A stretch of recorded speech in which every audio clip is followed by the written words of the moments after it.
Bonjour à tous et à tous. Aujourd'hui, on plonge en plein cœur du Moyen Âge. Alors imaginez un peu un monde où les grandes villes, elles avaient presque disparu. C'était ça, l'Europe, après la chute de l'Empire romain. Mais tout a changé.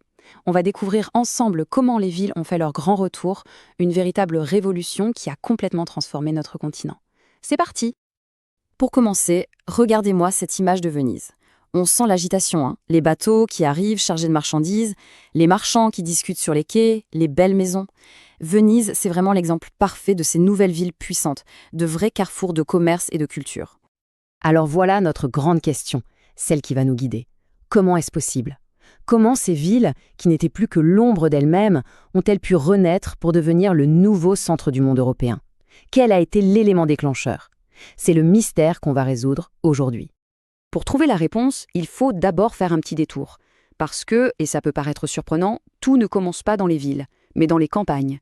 C'est là, au milieu des champs, que la grande transformation s'est mise en marche. Le moment clé, le grand basculement, c'est autour du XIe siècle. Fini les temps difficiles. L'Europe entre dans une toute nouvelle période de croissance, d'innovation. C'est vraiment le point de départ de notre histoire. Alors, c'est quoi la recette de ce succès? Eh bien, il y a 3 ingrédients principaux.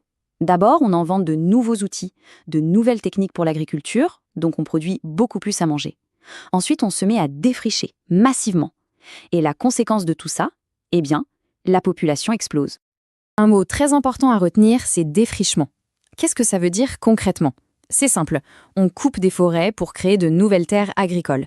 C'était absolument nécessaire. Comme il y avait plus de bouches à nourrir, il fallait plus de champs pour produire de la nourriture. Et logiquement, quand la population augmente dans les campagnes, que se passe-t-il? Une partie de cette population va chercher du travail ailleurs. Et c'est comme ça que commence l'urbanisation. Les villes se remplissent de nouveaux habitants et se mettent à grandir, à s'étendre.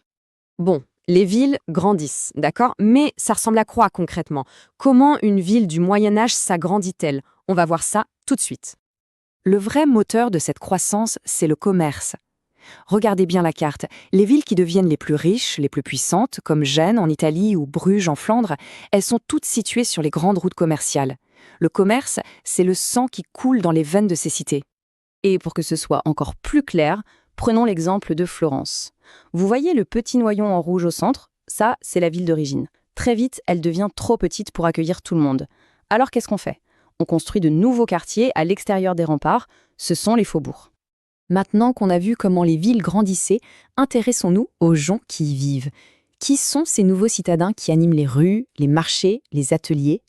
C'est là qu'apparaît une nouvelle classe sociale, la bourgeoisie.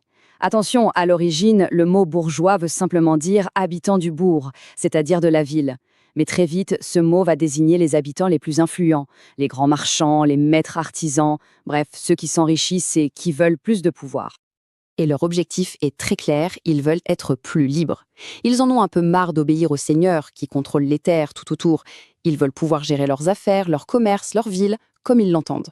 Pour obtenir cette liberté, ils vont s'organiser. Ils créent ce qu'on appelle des communes. C'est une sorte d'association d'habitants qui va négocier avec le seigneur, ou parfois même se battre contre lui, pour obtenir le droit de se gouverner eux-mêmes. Pour bien sentir l'ambiance et l'économie de ces villes, on va faire un zoom sur l'une des industries les plus importantes de l'époque, la fabrication du drap. Fabriquer un beau drap de laine à cette époque, c'était un travail de longue haleine qui demandait plein de savoir-faire différents. Regardez ces images. Elles nous montrent toutes les étapes.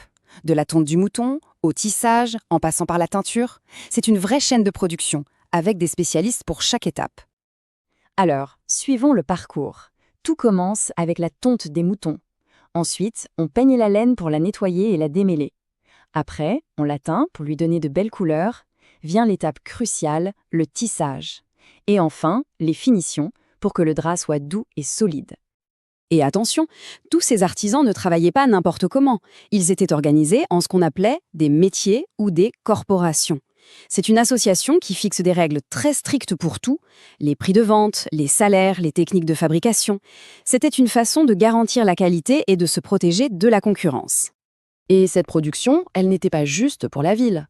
Comme on le voit sur la carte, les draps fabriqués en Flandre, par exemple, étaient connus dans toute l'Europe. Ils étaient exportés très loin pour être vendus dans de grandes foires, comme les fameuses foires de Champagne. Bon, on a vu beaucoup de choses, c'est le moment de rassembler toutes les pièces du puzzle. On va essayer d'y voir plus clair et de résumer cette grande transformation. Voilà la réaction en chaîne à bien retenir. Tout part des progrès dans l'agriculture. Ça permet à la population d'augmenter. Cette population plus nombreuse va développer le commerce et faire grandir les villes.